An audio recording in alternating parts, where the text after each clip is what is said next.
The world is broken and the megacorps reign supreme. Come along today as we look at Dystopia 23, a new cyberpunk tabletop RPG.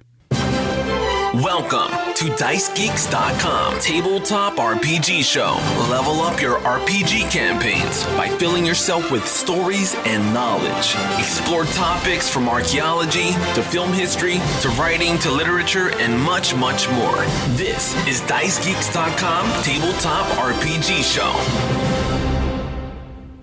Welcome to the show. My name is Matt, and I am your host. This is the show where we learn how to become better role players and better game masters by filling ourselves with stories and knowledge.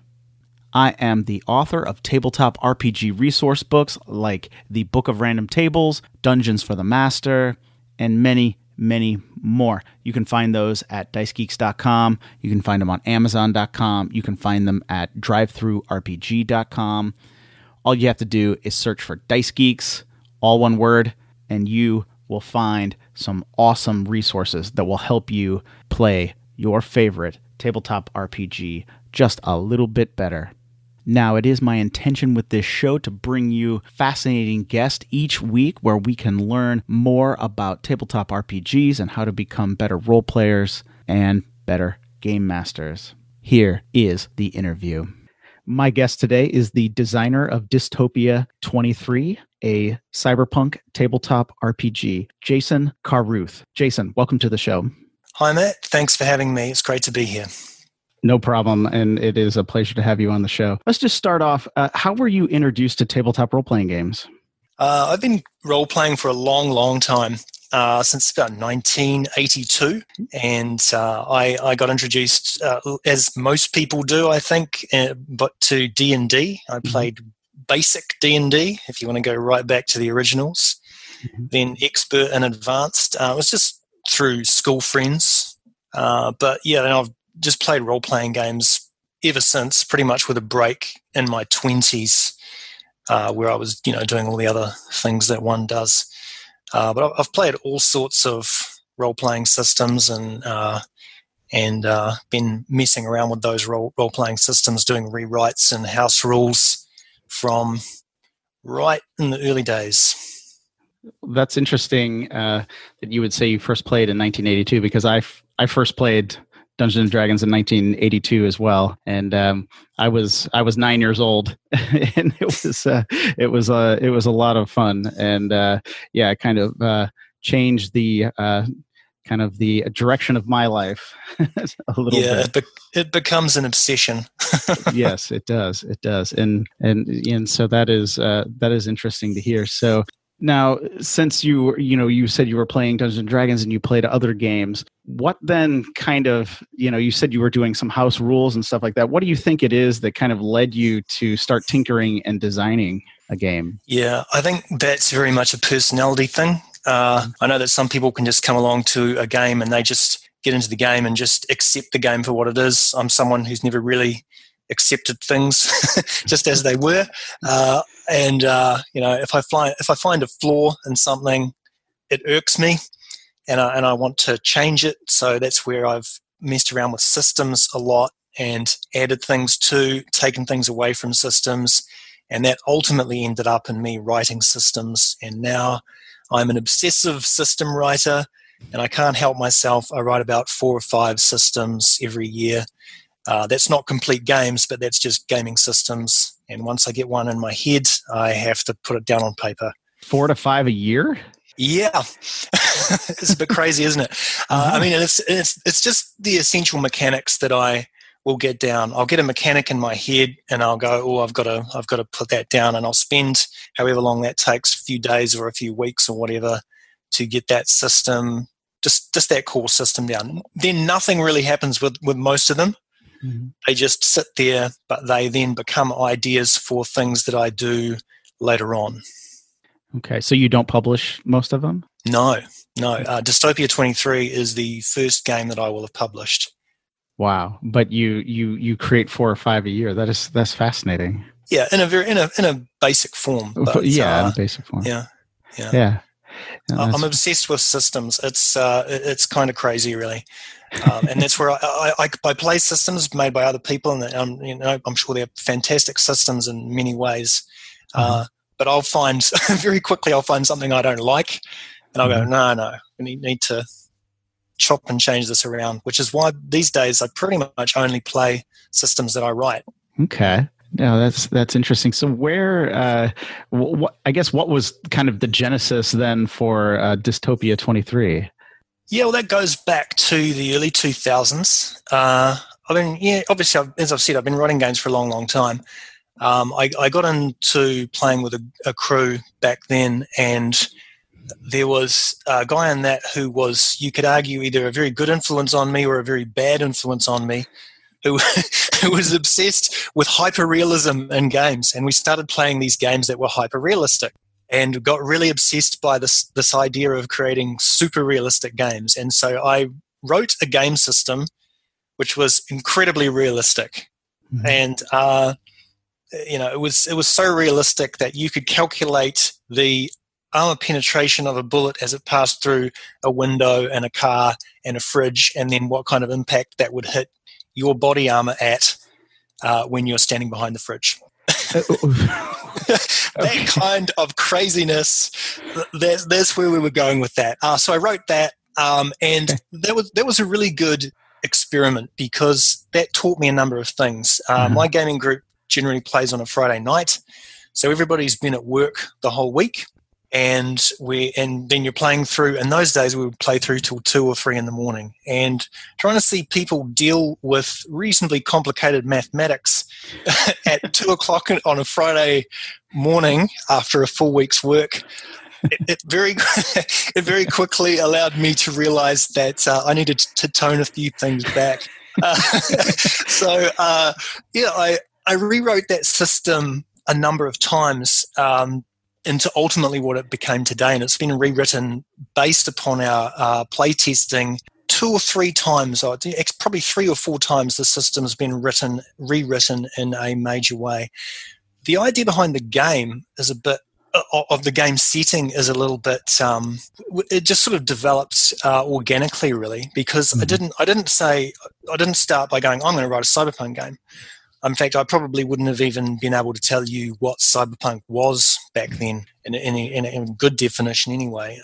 I just had an idea for this kind of world that I would like to have, with mercenaries running around and sort of a half war zone sort of location and a half urban sort of location. And over time, as it developed and I ended up with this game, I was able to go, oh, it's kind of Cyberpunk. And that's really where I sort of arrived at, is that it just sort of ended up that's probably the most accurate title to give the genre, even though you could fit it into other boxes very, very easily as well.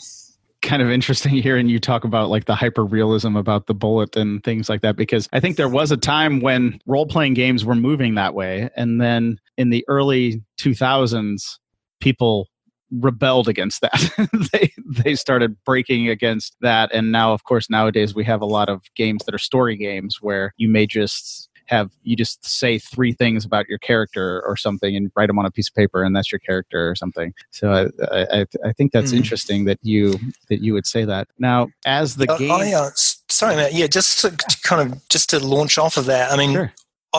The game that my friends and I played mostly through our teenage years was Rollmaster, and that might tell you something about where the sort of crunchy rule system and sort of more intense realism comes from. But what I discovered is I started going to convention games in the 2000s and having to play games that you would have to learn in 3 hours and play in 3 hours. And so I got a lot of ideas from those very short convention and indie style games that influence the direction where Dystopia 23 has gone to. Although it is still pretty crunchy. I just can't help myself. I'm not really into super simple games. I can do that for a convention, but not when I'm running a campaign. And then you said it just kind of became Cyberpunk. Could you explain the world just a little bit to us, a little bit more about the setting? Yeah, sure. So there's a lot to it, and this is a big reason as to why it's taken 15 years before this game is about to be published. I'm a perfectionist, which is a real pain in the neck.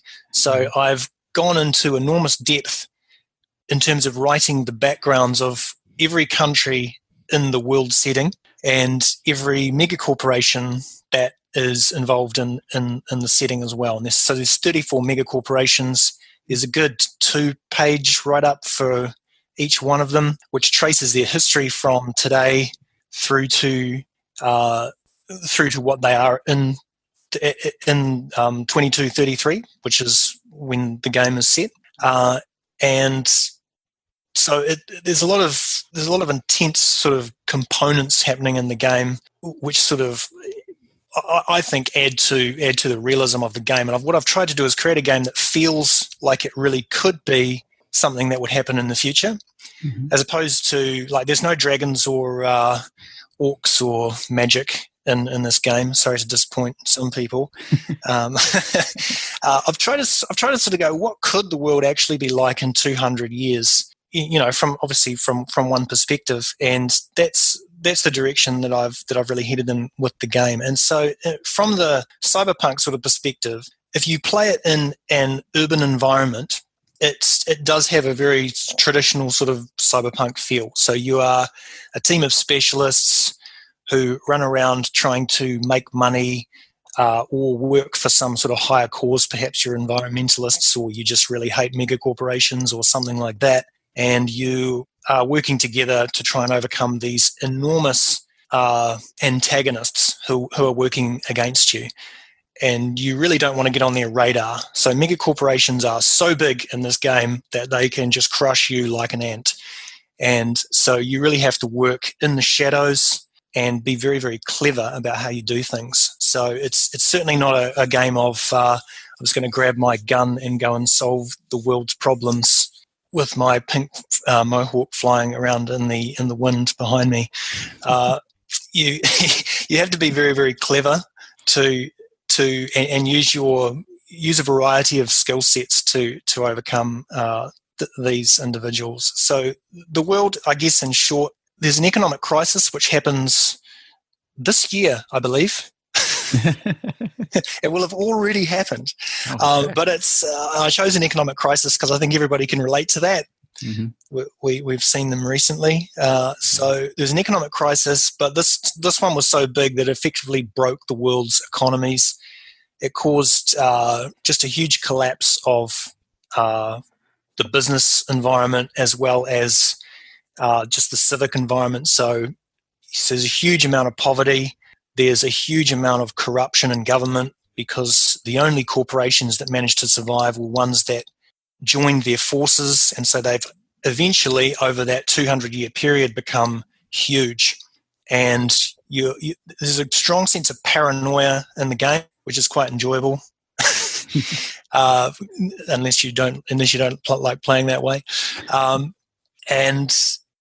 So there's a very big brother sort of element happening in the game. You've got the global computer network, because every cyberpunk game has to have one of those, of course, is called the Nexus, and it's set up so that it's effectively also doubles as a monitoring system for all of the population. So if you live in one of the modern cities of the world, you have to be connected to the Nexus 24 hours a day, and it means that they can track you wherever you go. So you have to be able to hack and circumvent that and set up sort of situations where you can say, no, officer, I was actually at home all night instead of out pillaging whatever mega corporation it was that I was happening to be at. There's also this strong idea about the distance between the rich and the poor in this game, in that it's not just that the cities are a large urban sprawl, but rather that there are massive urban sprawls that have spread out so big that they're in some cases a little bit like the mega cities from Judge Dredd. Mm-hmm. But then you have the places where the civilized people live, and they're walled off. So you have to pass through fortifications and checkpoints and so on to get into different parts of the city. And then corporations will have their own walled-off zones as well, called corp zones, and they effectively run their own policing out of those zones. So you have all of this mixture of things, which is a lot of which are very typical cyberpunk memes, and others which are, I think, when you add them together, they create a slightly different feeling from some of the other cyberpunk that I've seen. But then you can also play the game in a completely different way. You can just go, right, we just want to be a bunch of future soldiers, so we're going to go out to a war zone or into a post-apocalyptic zone, because there are a couple of places in the environment which have been nuked or subjected to biological or chemical warfare. And you can go into those and play a sort of Mad Maxian style game if you want, or you can go into the war zones and just play a purely military combat oriented style game with tanks and planes and mechanized walkers running around and that sort of thing. So it really depends on what you want to do with the game. All the rules are there for engaging with it in any of those ways. Now that you've given us kind of an insight into the world, then what is the system like? Yeah, so what I ended up with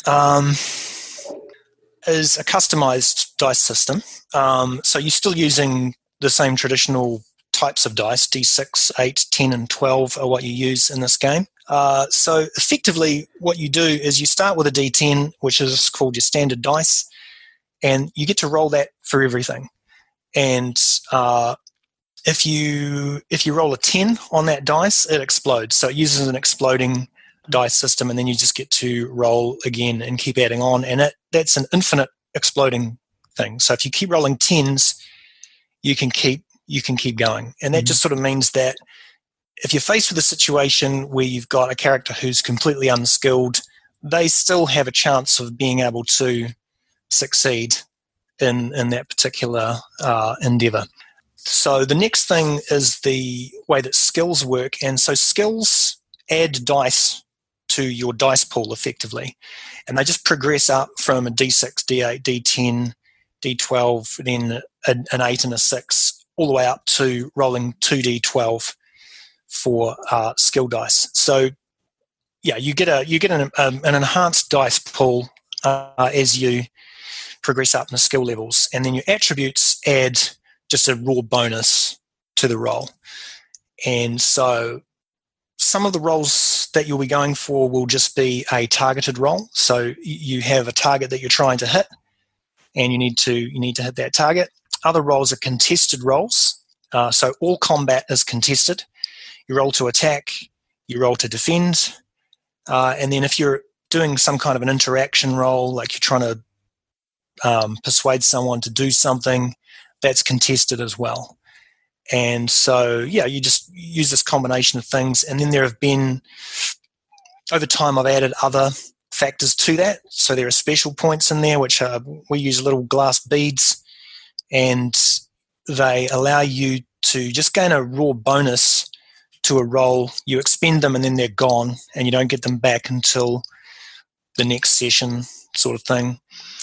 And then there are other things that you can purchase using your experience points, which allow you to get re-rolls or get exploding rolls on certain skill rolls. So basically specializing into a particular skill, and then you can maybe get a re-roll, or maybe the dice will explode, or you get some kind of option that you can choose from to just give you a little bit of an extra edge. Okay. So are there like levels like in Dungeons and Dragons, or how does the experience kind of system work? Sure. No, so I rebelled against the level system, Matt, I have to say. I'm a big rebel, and I rebel against everything. And so, no, I haven't used a level system in a game for quite a long time. This doesn't really have a level system. You just basically, you get experience points, and they accrue over time. And it's really up to the GM as to what they want to do with that. The way that I've worked is I give my players experience points effectively for each game that they come in and play. Sometimes gives them some bonus XP if they do amazing things. And then about every third session, I will effectively give them those XP and they can spend them.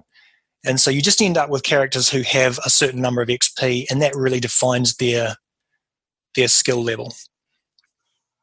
Yeah, I'm just thinking, about the exploding dice and things, and it's just reminding me of Legend of the Five Rings a little bit. And I remember playing with exploding 10-sided dice in there, and that was a lot of fun. So that sounds interesting. So now that you told us about the system a little bit, what kind of characters can somebody play?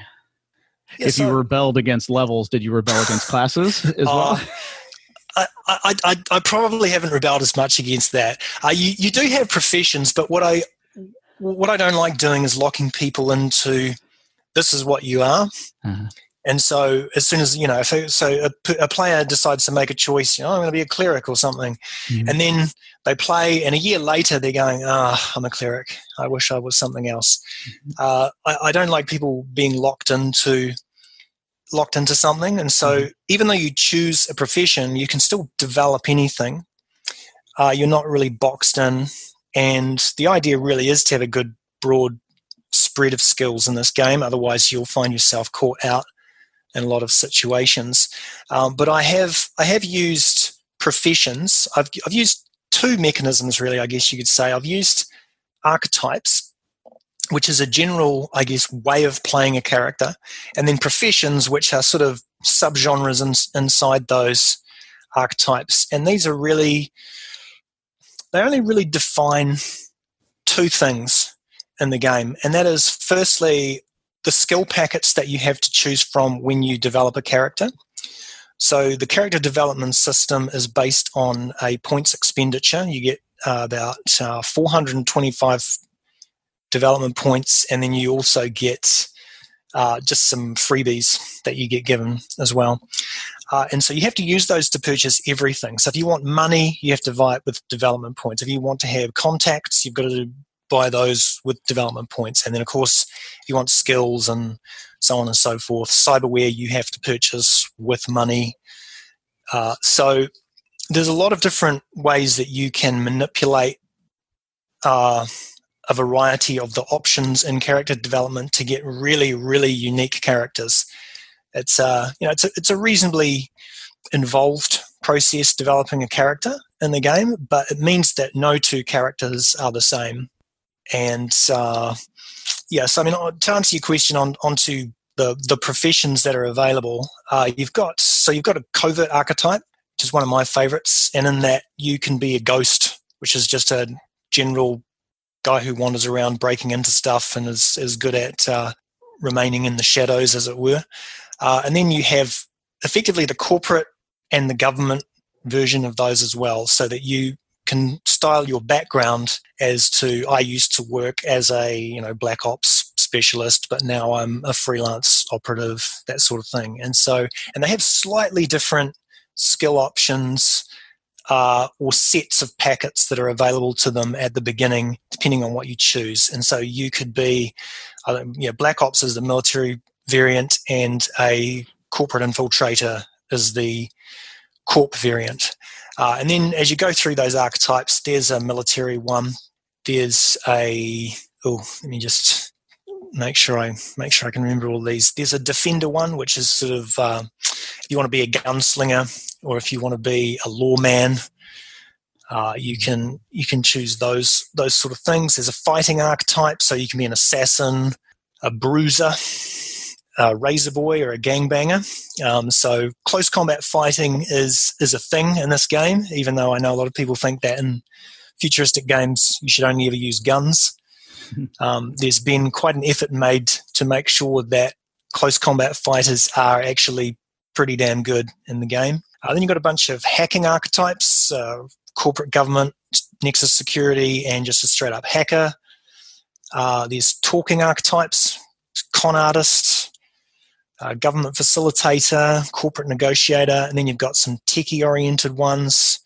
There's a couple of sort of fairly fringe style characters that you can play in the game. One of them is a shaper, and shapers are people who alter memories. So they used advanced technology.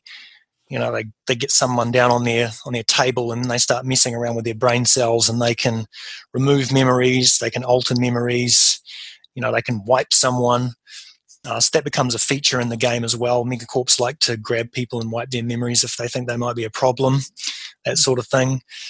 And then the other one that is probably on the slightly more unusual side, I guess, is the synergist. And the synergist is a character who specializes in providing assistance to his teammates. And he's got some unique abilities to expend special points on behalf of others, and some other features that allow them to just provide assistance to their teammates. So that's a little bit of a variant. Then you've got vehicles, archetypes as well, and then some like hybrid sort of ones like corporate and government agents and that sort of thing. So you should be able to create just about anything you can think of using one of these professions, and then as you develop your skills progressing through the game, you can shape them in any way you want. And if you find that you don't like the direction that your character's going in, you can just change that, and you can just start purchasing skills in a different area. It sounds all highly detailed, but I guess if you've been working on it for 15 years, you've really play tested it quite a bit and worked on really perfecting the system and allowing a lot of player choice. Yeah, definitely. Playtesting, it is, I wouldn't be surprised if it's the most play-tested game in history before launch. I can't make that claim because I don't know, but it wouldn't surprise me because it's been play-tested for probably about, well, as I said, about 15 years in its various forms. It's changed forms quite dramatically a couple of times. Yeah. And then a lot of edits have been made to just things like gear pricing, where it's just been determined, nobody's buying that because it's too expensive, or this piece of kit is not quite as good as I had anticipated it was going to be. And so just like chopping prices down and then adding some other things in, like the most recent add-in, which was about last year, I think it was, is an exploit system, which is, you'll have seen in other games. It's sort of it's a tree hierarchy system, and that's the other thing that's actually associated to your character profession is the exploits that you can take. And so they allow you to just do special hyper sort of things by purchasing these exploits as you progress along the experience level. But a lot of changes have been made to the game, and it does work pretty well. I've play tested it with a number of different groups, mm-hmm. and it has had good feedback across the board, which I'm glad to say. So it's definitely been play tested. It's not going to be a game where you're going to turn up and go, the initiative system sucks. or something like that, which is an experience that we had recently when we tried out a new game just for a bit of a play around. So it definitely is a big crunchy game though. Mm-hmm. It's designed really for campaign play. You could play this at a convention, but you'd have to know the game, I think, pretty well as the GM to play it at a convention. I'm probably going to put this into a convention here in Wellington next year in a couple of short missions. But it's a big game. So the core rulebook is 350 pages, just over 350 pages. The equipment book is over 280 pages. And then the History of the Future, which is effectively just all of the background that gives you all the info on the countries and the mega corporations and that sort of thing. That's about 180 pages as well. So it's a pretty involved game. Wow. Yes. and so will it be offered in 3 books then, or will those be combined? No, it's going to be offered in 3 separate books. It would be. Yeah, it'd be too big of a book, okay. I think, to put into one. So it's going to be three books that will make up the core rules of the game, and then obviously I have some other things, some other works that are around it. I've got Raven Sky, which is the first campaign setting for it, based in Vienna, and then I've got the primer, which is effectively just a condensed set of rules and a short mission, which I'm going to be offering for free pretty soon. Maybe before Christmas, maybe just after Christmas. That should be up on the website, and you can just come and download it and give everything a try. And I will definitely put a link to that primer in the show notes for this episode at dicegeeks.com. I was just going to ask too, just a cyberpunk game is not complete without cybernetic implants, and I assume that there are a ton of those that you have developed for the game. Could you just maybe give us, maybe 2 or 3 examples of some really cool cyberware? 2 or 3. Well, do you want more? I can give you. Matt, you are just underestimating me so much. No. Actually, when you started talking about the bullet pressure after going through like a door and a refrigerator, I will not underestimate you, not at all, Jason. Thank you, my friend. So the section on human enhancement technologies in the equipment book is reasonably large.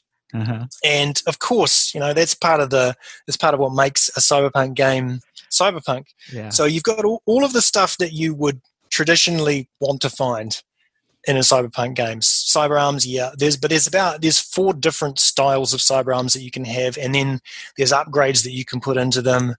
So you can customize your cyber arm in a whole bunch of different ways. And it's the same with cyber optics and cyberphonics and you name it. But let me just go through. I've pulled a book out, and so human enhancement technologies are broken up into 4 different sections. There's bioware, cyberware, nanotech, and genoware. And so, if you really want to, you can get antlers or an axe tail.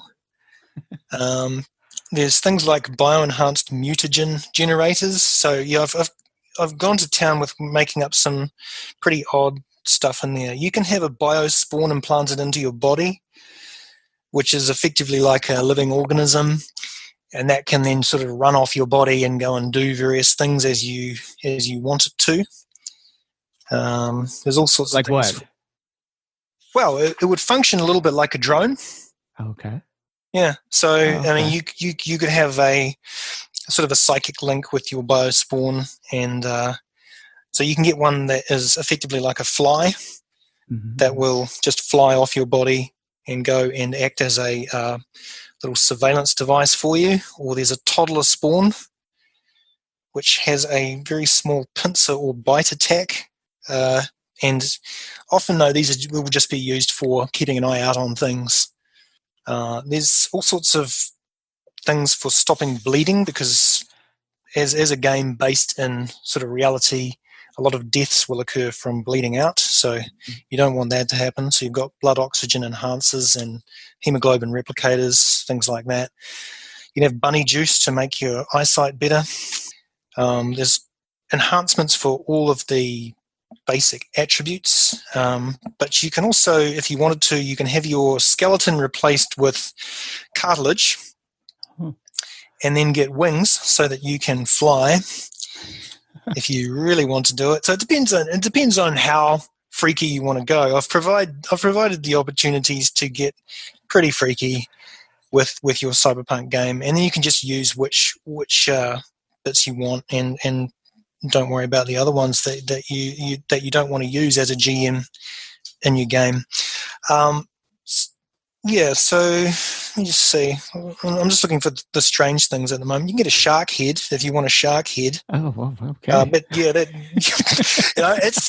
there is a problem with a shark head, and that is that when they're saying who held up the convenience store, yeah, it was the guy with the shark head. Yeah, and that means that you're reasonably identifiable in a lineup. But unless there happens to be 1,000 people with a shark head. that's it. You really need to be hanging around with other people that have shark heads as well. Yeah. Cyberware, you've got all the traditional sort of stuff, but you've just got a lot of upgrades that you can have to your cyberware so that you can customize it however you want. You can have decentralized optics, so literally eyes in the back of your head if you want them, or in the palm of your hand, that sort of thing. You can have, there's a wet-wired molecular difference engine, which does something with special points. Yeah, I've kind of, this is years and years of development of strange and unusual pieces of BioWare and so on. And then, all of your traditional stuff, you can get organs replaced, and, you can just get morphing tattoos and things like that if you want those on your body. Just things which are more of, character-oriented sort of things. So yeah, there's a lot. There's a lot of gear in there. Yeah, I can see that. I mean that's fantastic for when when you want to create a unique character, like a unique dynamic character. No, that was fascinating, especially that you broke them down into different categories like BioWare, Cyberware, and what were the other ones? Genoware and Nanoware. Nanoware and Genoware. Okay, yeah. So there's some crossover, obviously, in certain things, but I've sort of broken them down, and really that falls into a price categorization as well.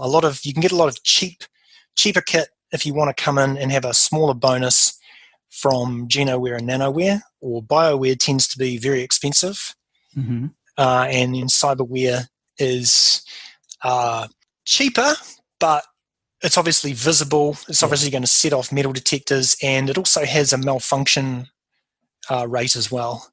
So whenever you get Cyberware in this game, or any of those human enhancement technologies, there's a surgical screw-up potential. There's a rejection chance that your body might reject the implant, and that's based upon the quality of the technology that you have implanted in your body. So if you get really good quality stuff, very low likelihood of a surgical screw up, very low likelihood of something really bad happening. And then if you decide I'm going to go for the cheap sprawlware, well, all sorts of glitchy things can happen. Yeah. If you go for that. Yeah. I don't ever remember a game going into that detail. Detail is kind of thing. is what it's about. It's about creating an experience where you really feel like the decisions that you make are important, and you have options. Hey, you can spend a small amount of money and go and get a cheap cyber arm that was probably attached to somebody else 48 hours ago, or you can go to the top ends and get the best doctors to implant it for you and end up with a really good piece of kit. And that's reflected in the gear as well. So there are slight differences in benefits that you gain depending on if you get sprawlware, the standard wear, or if you go for the top end stuff. Yeah, and it's just interesting that you're mentioning that. Like I said, I don't remember seeing a game do that. Although I haven't really, role played too much Cyberpunk throughout the years. But I just remember reading some William Gibson, and he talks about that. He talks about the lower grade stuff and the higher grade stuff, and like people who have a cybernetic arm that doesn't work very well, as opposed to the person who you can barely even tell that it's a cyberpunk arm or whatever. So I was just wondering then too, have you read a lot of cyberpunk literature or no? I have to confess that I'm a pretty poor reader. I tend to read more nonfiction than fiction. I have read Neuromancer.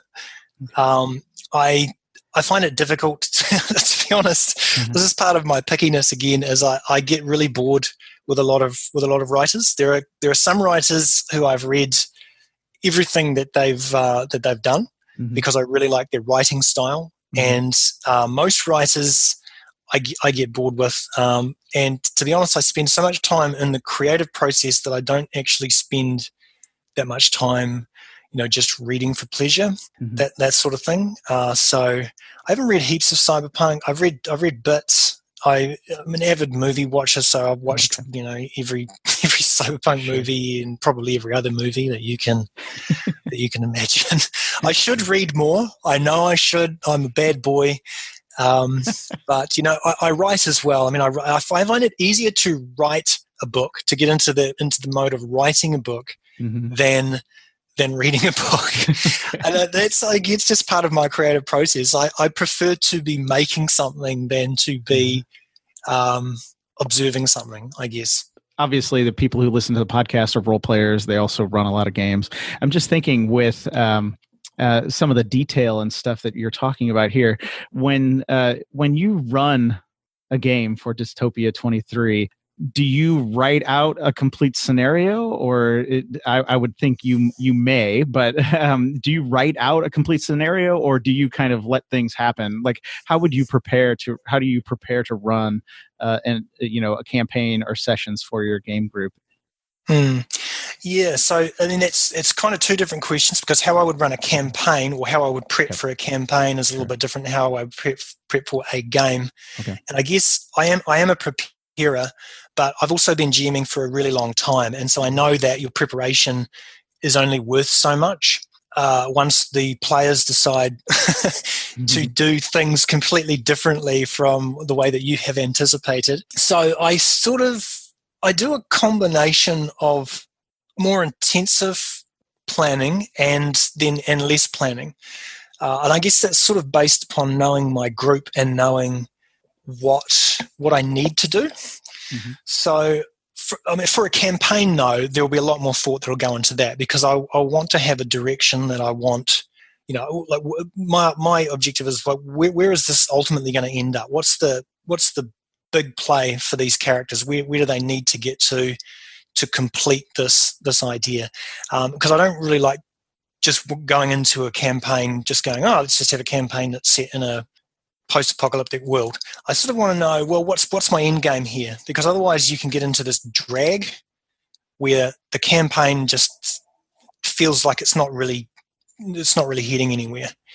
So for a campaign, I would do a reasonable amount of prep, and I would prep mostly, I want to know who are the big personalities in that campaign that are going to play in. And this will change over time. I've had campaigns that have gone off on a 90-degree angle, and I've effectively written a new campaign because of a decision that the characters chose, which just meant that the paths that I thought they were heading down were all of a sudden just not available anymore.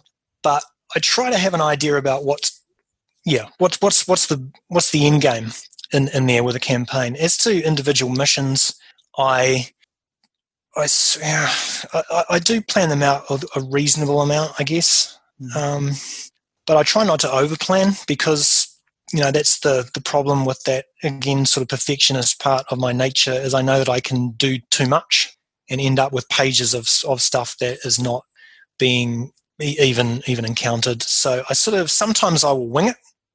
Sometimes I will just go, let's just I've got a general idea for a short scenario, and let's just go with that, and I'll just make up characters on the spot and that sort of thing.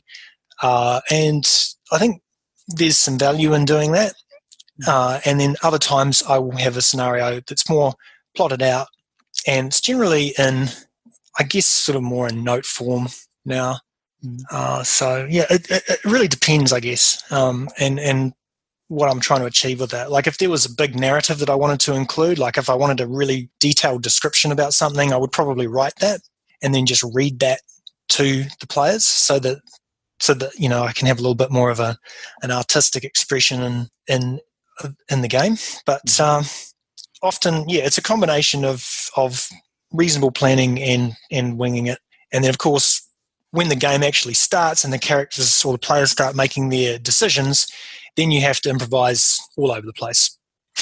Yeah, of course. Nothing survives when it's touched by a player. 100%. I absolutely, I can provide a witness to that statement. Yeah. I think anybody who's played more than like a few sessions already knows that. But no, that's interesting to hear you talk about it, because I do a lot of no prepping. So and mainly because I have been doing this, since I was 9 years old, and now with my life and family and stuff, I just don't have time to prepare. So if I get an idea, I just usually enough for me is to think of an idea and kind of run with some things. So that is interesting to hear how different people prepare in that. Well, Jason, where can people go to learn more about Dystopia 23? So the place to go is dystopia23.com. That's the website. That's where the information is at the moment. So you can go there. There's a whole bunch of videos that you can watch, which give you a good idea about the background of the game and that sort of thing. And then there's other information on the website as well. And I'll update that. There's a registration page, and so I think one of the best things that you could do is go and register, which just puts you on a mailing list, so that when there's updates to the game, I'll let everybody know about that. So, for example, when the primer is going to be released, or when I put it up, I'll email out everybody on the registration list, and they can go and download it. And once I start uploading the actual game materials as well, the same thing. So that's where you can get the info.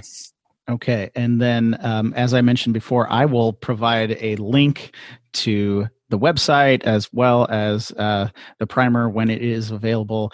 And they will be in the show notes for this episode at dicegeeks.com, so everybody can check out Dystopia 23. So, Jason, thank you so much for being on the show today. It was a pleasure.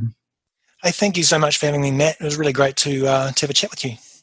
Okay, well, there you have it, guys. I really hope you enjoyed my conversation with Jason today. As I mentioned, in the show notes for this episode at dicegeeks.com, you can find links to Dystopia 23, so you can learn more about Jason's Cyberpunk tabletop RPG. Now, if you want something for free, head over to dicegeeks.com/free. You will get 10 free dungeon maps, plus you will never miss an episode of this show. Now, guys, if you enjoy the dicegeeks.com tabletop RPG show, please consider heading over to patreon.com/dicegeeks and check out the different support levels for the show. It would mean the world to me if you would consider supporting the show. And while I love making this show, I really need to know that other people want me to keep making it as well. And the best way that you can tell me that you want me to keep making this show is to head over to patreon.com/dicegeeks and support the show. Every bit of support that I receive there is greatly appreciated. Now, thank you so much for listening today, and until next time, keep gaming.